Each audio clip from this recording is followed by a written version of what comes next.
Okay, so is Rob Trujillo, the half crab, half bass player, wasted in Metallica? Let's decide. So Rob Trujillo had his first prominent position as the bassist in Suicidal Tendencies. Here he was laying down some seriously heavy bass lines with cutting tone, incredible plucking speed, all the good stuff. And it should also be noticed that Suicidal were also credited quite often as one of the forefathers of crossover thrash, which is a pretty damn impressive achievement in of itself. So at the same time as being in Suicidal, he was part of the band's side project, Infectious Grooves. And Infectious Grooves is a totally out there funk metal group. With the funk elements came some lighter humour compared to Suicidal Tendencies, even including comedy sketches with a human-like reptile called Aladdin Sarsipius Suleimanagic Jackson III. But despite the goofiness of the band, with them Rob's ability really shone through. Just check out the intro to Punk It Up here. So you'll see in that intro, it's pretty much all Rob. It's all slap, it's all fast, it's really fun, it's funky, it leads into the song really well. And that's just one of many good songs they have, with slap heavy bass being really prominent on a lot of their tracks, so really bringing Rob to the front, I guess. Now, not only was he also in Ozzy Osbourne's band, he also co-wrote a number of the songs that were on the album Down to Earth, which went platinum. He even formed the experimental supergroup Mass Mental, merging artists from all throughout the music world. You have Phil Campbell from Motorhead, you have Daniel De Los Rios from Earth, Wind and Fire, and Brooks Vackerman, who's now in Avenged Sevenfold, just to name a few. And then, of course, in 2003, joined Metallica, which could easily be argued as his biggest big break, perhaps. Upon joining, he was given a cool $1 million just as an advance. Since then, he's been on 3 studio albums, St. Anger going double platinum, Death Magnetic going double platinum, and Hardwired going platinum as well. Now, granted, previous albums of Metallica have sold a lot more units, but perhaps the market's kind of moved on from buying albums in units. Spotify and other streaming services do count towards album sales, but not quite as clear cut as that. And of course, music piracy is always a big problem, as Lars likes to let us know. But regardless, let's not pretend for a second that double platinum isn't damn impressive. Besides, they still sell out massive venues on tours all over the world. For perspective, their recent Worldwide tour spanned across 4 years on 178 shows, which is just crazy. However, across YouTube, in comment sections of Suicidal Tendencies and Infectious Grooves videos, you'll often see people saying he's wasting his talents in Metallica, he can do so much more, etc. Some comments even go as far to say he's so much better than the rest of the band. Now, when we listen to a lot of earlier Trujillo bass lines, you can hear him a mile away.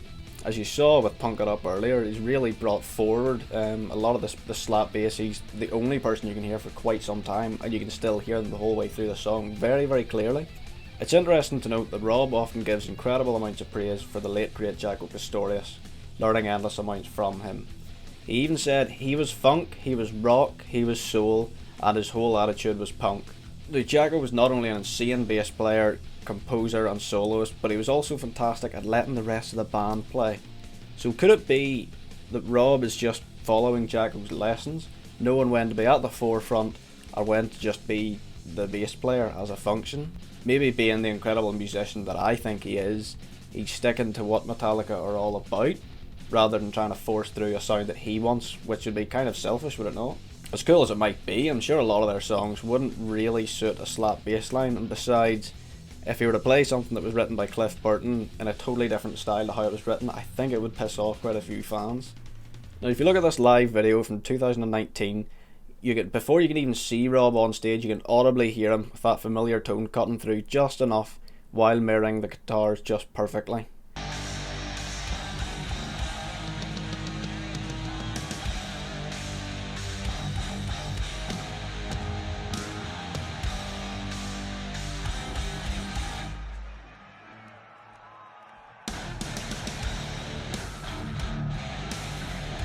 And isn't that just Metallica's style? Listen to anything written by Cliff Burton, take away the layers of complexity he adds, he's essentially mirroring the guitar while adding his own flair to it. So I think that Rob has learnt that that is Metallica, and he honours that wonderfully. So to conclude this discussion, my honest opinion is that Rob Trujillo's an incredible musician. We all know what talent he has, and just because he isn't applying everything he's got to one band doesn't mean he isn't capable at all, does it? I think he's one of those rare musicians who's not letting his ego become so inflated that he would want to constantly be in the limelight, because after all, I mean, that is quite often the downfall of a lot of bands, is one person wanting to push through a different tone and they constantly want to be heard more and they want everyone else to be heard less. A good example a friend of mine actually gave me was Pino Palladino, really famous bass player, insanely talented and just hilariously fast on the bass, and his schedule is almost never free from people wanting him to be on their recording sessions, but not always for his fast chops and the things he's really known for. They want him because he's good enough that he can set his ego aside and do what he's being paid for. So I want to turn this discussion kind of round on itself and say that I think Rob isn't wasted in Metallica whatsoever. Quite the opposite, actually. I think he knows exactly what Metallica is. He knows what the band wants, what the fans want, and he honours that. And as well, he's so insanely talented and has had such an incredible and diverse career that who cares if he doesn't play in Metallica the same way as he did in Infectious Grooves? It wouldn't really make sense, would it? They're different bands and they've got different styles. So, time for the if you liked that section. So, if Infectious Grooves tickled your fancy, then you definitely need to try out Mr. Bungle. If you haven't already heard of them, they're a hard to define band that often jump through different genres in the one song. They range from funk metal, heavy metal, avant-garde jazz, ska, etc. Their prominent bass lines and their tasteful use of slap are just incredible, and again, if you liked Infectious Grooves, you'll love Mr. Bungle. But if suicidal tendencies were more your thing, well then, you've opened up a whole can of worms there. With the massive rise of crossover thrash and different sort of genres similar to this, you have any amount of bands, sub-genres, the world's your oyster.